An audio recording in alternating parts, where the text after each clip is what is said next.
Biden's mental capacity is in question this morning following special counsel Robert Hur's report accusing the president of being, quote, an elderly man with a poor memory. The report claims that Biden forgot his own son Beau's death and the timing of when he served as vice president. An ABC News Ipsos poll finds 86% of Americans believe Biden is too old to serve another term as president. Joining me right now is Texas Congressman, House GOP Doctors Caucus member, and former White House physician himself, Ronnie Jackson. Congressman, it's good to see you this morning. Thanks very much for being here. Thank you, Maria. I appreciate you having me. Now, I saw your tweet. You said it's time to brush off the 25th Amendment and use it here because President Biden is declining mentally. Talk to us about that. What would you like to see happen? Well, I think that's a real possibility here right now, Maria, because, look, I mean, I've talked on your show before. I've been saying for well over 3 years before he was president, when he was candidate Joe Biden, that this man has got issues. He's not cognitively fit to be our president. You know, and I'd been around him for 8 years in the White House, in and around the Oval Office. And so I've seen a dramatic change. And if you go back and look at the time when he was vice president and compare it to now, it's amazing at how much he's deteriorated. So I think that, you know, we all see this now. The American people have started to see it more and more over the last 3 years. Now that her report came out and documents some of the same stuff that I've been saying that the American people are seeing now.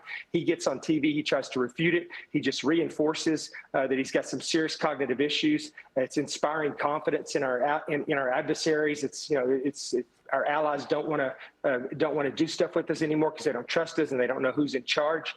And so I think that this is the perfect scenario in which case the vice president and a majority of the president's cabinet would get together and notify the Speaker pro tem and the Speaker of the Senate pro tem and the Speaker of the House that the president is not fit to continue with his duties as president of the United States. In which case, unfortunately, I wouldn't be excited about it, but the vice president would immediately become president. And the 25th Amendment, if you look at Section 4, it's written for a situation exactly like what we're seeing right now. I mean, that is exactly what it was written for. So I hate that, you know, this has gone this way. I honestly didn't think you would make it this far. I think also, Maria, that this is happening. I think that the Democrat Party is letting this happen right now. I think that there should have been a period of time a long time ago where Joe Biden and some of those others that are in the West Wing surrounding him had gone to him and talked to him about this and got him to voluntarily just resign. But that hasn't happened. And so now I think we're in this position where everybody, including Democrats and people on the left, are looking at him and they're saying this man cannot continue to serve as our president. Yeah, and I think what we really need to zero in on is the national security threat here, right? I mean, you're talking about the 25th Amendment being used because you see this as a national security threat. 100%. I mean, it's a growing national security threat as well. I mean, look at what we got going on overseas right now. You know, we've got the Russia-Ukraine thing happening. We've got all this violence in the Middle East and Iran trying to inspire all kinds of violence against our country. And we have what's going on with Israel. We've got the potential powder keg in the Indo-Pacific.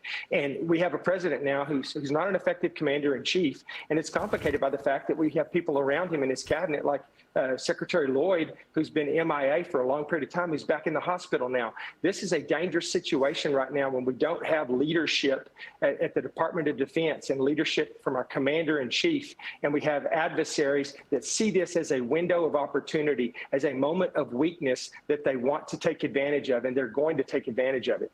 Yeah, well, let me get your take on what you're hearing from the White House, having said all of that, because the White House lawyers wrote in a letter to her saying that then Vice President Joe Biden's legal counsel and close friend of Hunter Biden, John McGrail, reportedly was, quote, the center of various discussions on President Biden's handling of classified documents. Congressman, I don't know why we are continuing to go back to Hunter Biden and his business associates. But here, once again, this comes up with regard to the classified documents. And that is why James Comer is demanding access to these documents after Robert Hur, the special counsel, told us some of the documents that Biden was holding on to were about Ukraine.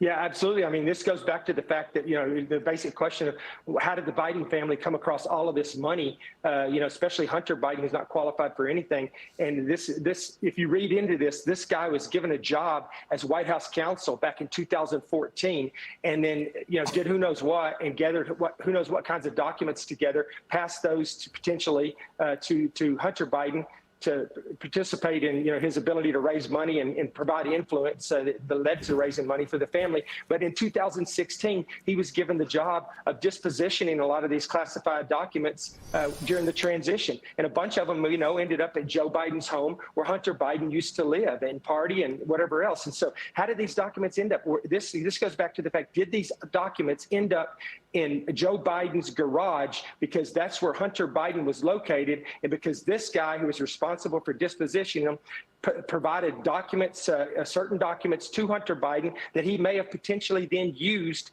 to garner influence with his business partners in China and Russia and wherever else. This is a serious, serious problem. And if this were anybody other than the Biden family, this would be a much bigger deal than it is right now. But yes, I think James Comer and Jim Jordan and people like that, we're going to find out what happened.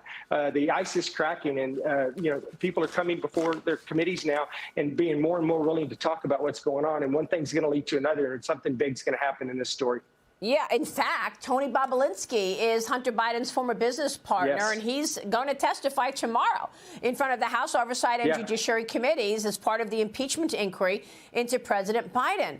I asked House Oversight Committee Chairman James Comer about what he's expecting to hear on Sunday Morning Futures yesterday. Watch this.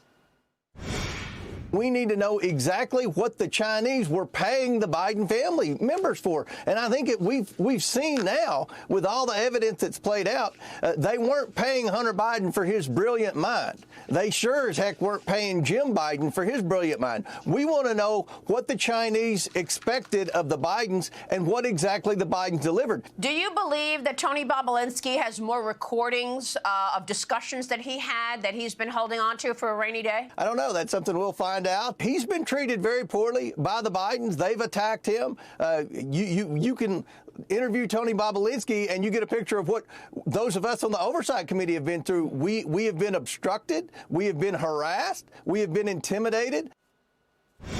Congressman, they also told me that some of their potential witnesses have been attacked and intimidated, trying to get them to not go under oath. Oh yeah, but I think Tony Bobulinski and others like him, they're done with that now. I think they're going to say what needs to be said. They're going to, reveal what actually happened. He's going to be key because he was there while Vice President was Vice President all the way through the time that he was former Vice President. And now we're wondering if not only were they paying for the Hunter Biden last name, but were they paying for access to classified documents? This is crazy how this is all coming together. But something big is coming from this, Maria, and I think Bobulinski might be the first ball to drop. Yeah, somebody suggested to me that Bobulinski has extra recordings. We'll see if they ask him about that tomorrow. I can't wait. I hope he does. Congressman, it's good to see you. Thanks very much. Dr. Ronnie Jackson, thank you for weighing in on all of that. We will see you soon.